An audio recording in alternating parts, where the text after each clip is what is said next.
সবাইকে স্বাগত জানিয়ে আজকে আপনাদের সাথে শেয়ার করে নেব দুটো চিকেনের রেসিপি। যে চিকেনের রেসিপিগুলো উইথ গ্রেভি আপনি লুচি, পরোটা, রুটি, নান বা রাইসের সঙ্গেও নিতে পারবেন, মানে অ্যাজ আ কী বলবো পার্টনার হিসেবে ইউজ করতে পারবেন। আবার গ্রেভিটাকে যদি আপনারা একটু শুকিয়ে ফেলেন তাহলে ওটা আপনি পিৎজা টপিং, চাউমিন, মোমো এগুলোতে ইউজ করতে পারবেন।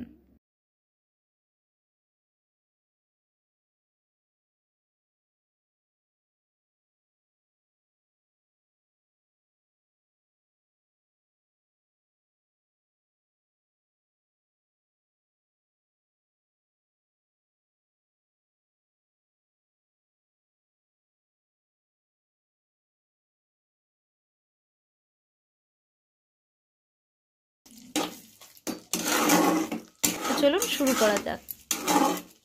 প্রথম রেসিপিটার জন্য আমি একটা ধনেপাতার পেস্ট তৈরি করে নেব, যার মধ্যে থাকবে ধনেপাতা, রসুন, পেঁয়াজ আর কাঁচা লঙ্কা। এই পেস্টটা দেখতে পাচ্ছেন রেডি হয়ে গেছে। এবার আমি চিকেনটা ভালো করে ধুয়ে নিয়ে নুন আর লেবু দিয়ে ম্যারিনেট করে রেখে দেব মাত্র 15 মিনিটের জন্য। ইতিমধ্যে কড়াই দিয়ে দেবো সাদা তেল, হিং, গরম মশলা আর শুকনো লঙ্কা, সাথে দিয়ে দেবো কিছু কুচানো পেঁয়াজও। যেহেতু ধনেপাতার মধ্যে যথেষ্ট পরিমাণ রসুন দেয়া আছে, তাই জন্য আমি এখানে আর এক্সট্রাভাবে রসুন পেঁয়াজের কোনো পেস্ট দিলাম না। এর মধ্যে দিয়ে দেবো ম্যারিনেটেড চিকেন, দিয়ে খুব ভালোভাবে কষিয়ে নেব। এটা কষাতে কষাতে বলে রাখি, যদি আমার এরকম নিত্য নতুন রেসিপিগুলো আপনাদের কিছুমাত্র ভালো লেগে থাকে তাহলে please subscribe, like, share, comment করতে ভুলবেন না। এটা কিন্তু একদম টোটালি ফ্রি। আচ্ছা, এবার আমি ধনেপাতার পেস্টটা এই চিকেনের সঙ্গে খুব ভালোভাবে মিশিয়ে নেব। এই সময় আমি বেশিক্ষণ সময় নেব না, জাস্ট ধনেপাতার পেস্টটা একটু ভালোভাবে মিশে গেলে এটা আমি কিন্তু প্রেসার কুকারে 2টো সিটি দেওয়ার জন্য হ্যান্ড ওভার করে দেবো। ব্যাস, চিকেনের রেসিপি কিন্তু ডান। রেসিপির জন্য আমি কিছু চিকেন ব্রেস্ট নিয়ে নেব। এই চিকেন ব্রেস্টের মধ্যে দিয়ে দেবো fresh cream, oregano, chilli flakes আর একটু গোলমরিচের গুঁড়ো দিয়ে খুব ভালোভাবে এটা ম্যারিনেট করে দেবো। সাথে দিয়ে দেবো 1 প্যাকেট মিট মশলাও। মিট মশলার মধ্যে যে ফ্লেভারটা থাকবে ওই ফ্লেভারটা খুব ভালোভাবে এটার সঙ্গে মিশিয়ে দেবো। তো এবার কিন্তু চিকেনটা খুব ভালোভাবে হাত দিয়ে খুব সুন্দর করে মাখতে হবে। যত আপনি মাখবো ততই কিন্তু ফ্লেভারগুলো চিকেনের ওই পিসগুলোর মধ্যে ঢুকে যেতে থাকবে।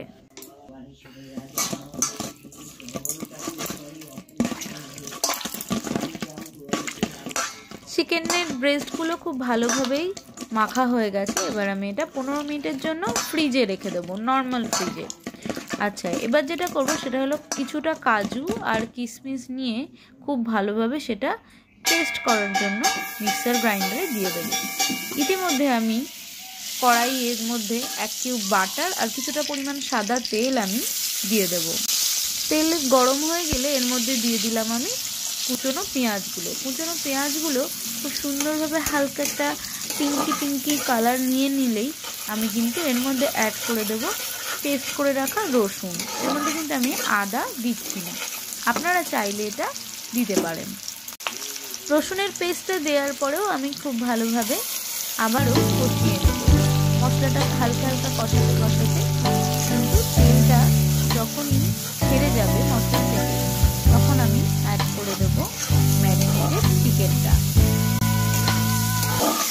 পেঁয়াজ আর রসুনটা কষানো হয়ে গেছে। এবার আমি এর মধ্যে দিয়ে দেব আগে থেকে ম্যারিনেট করে রাখা চিকেনটা। ম্যারিনেটেড চিকেনটা দিয়ে আমি খুব ভালোভাবে কিন্তু কষাতে থাকবো।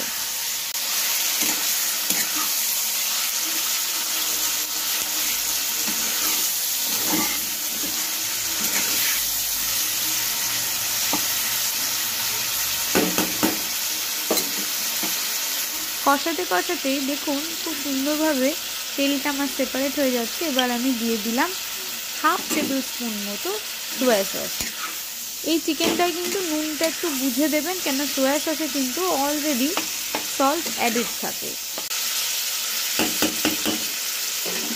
এবার রসুন যে পেস্ট করেছিলাম তার যে মশলাটা গায়ে লেগেছিল সেই জলটা কিন্তু ধুয়ে আমি এই চিকেনের মধ্যে দিয়ে দিলাম। মশলাটা নষ্টও হলো না, আবার মশলার যে হালকা ফ্লেভার এতে সেটাও দিয়ে দিলাম। এতে নাকি মা দিদিমারা বলে এতে নাকি রান্নার যে টেস্টটা সেটা খুব বেড়ে যায়। তো যাই হোক, এবার আমি হালকা ঢাকা দিয়ে দিলাম। ঢাকা দিয়ে 15 মিনিটের মধ্যে ঢাকা তুলে কিছু কুচনো টমেটো এর মধ্যে অ্যাড করে দিলাম।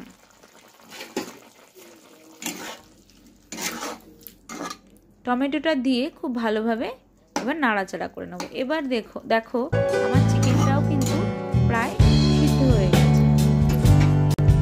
এই মুহূর্তে আমি অ্যাড করে দিলাম আগে থেকে কুচিয়ে রাখা মাশরুমগুলো দিয়েও কিন্তু আমি খুব ভালোভাবে নাড়াচাড়া করতে থাকবো। দেখো আস্তে আস্তে কিন্তু তেলটা সেপারেট হয়ে যাচ্ছে আর চিকেন মাশরুম এগুলো মিলেমিশে এক হয়ে যাচ্ছে।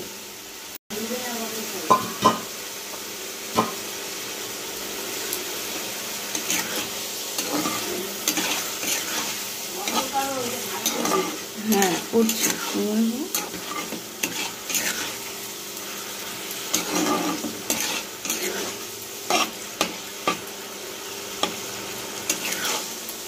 চিকেন আর মাশরুমটা কষাতে কষাতে তেলটা আলাদা হয়ে গেছে।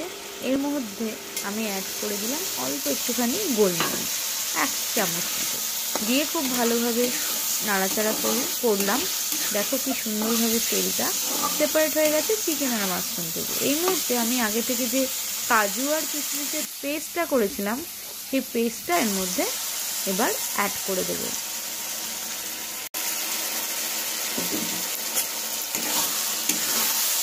দিয়ে আবারও আমি খুব ভালোভাবে কষাতে থাকবো। কষিয়ে নিয়ে এবারে পরিমাণ মতো গ্রেভি যতটা পরিমাণ আমার দরকার সেই পরিমাণে কিছুটা গরম জল আমি অ্যাড করে দেবো। ব্যাস তৈরি আপনার চিকেন মাশরুম গ্রেভি। এটা তো আপনার রাইস, পরোটা আর লুচি এগুলোর সাথে তো যাবেই, নান, বাটার এগুলোর সঙ্গে তো যাবেই, সাথে আপনার কিন্তু এটা টপিং হিসাবে খুব ভালো যাবে পিৎজা, মোমো, নুডলস এগুলোর সাথেও।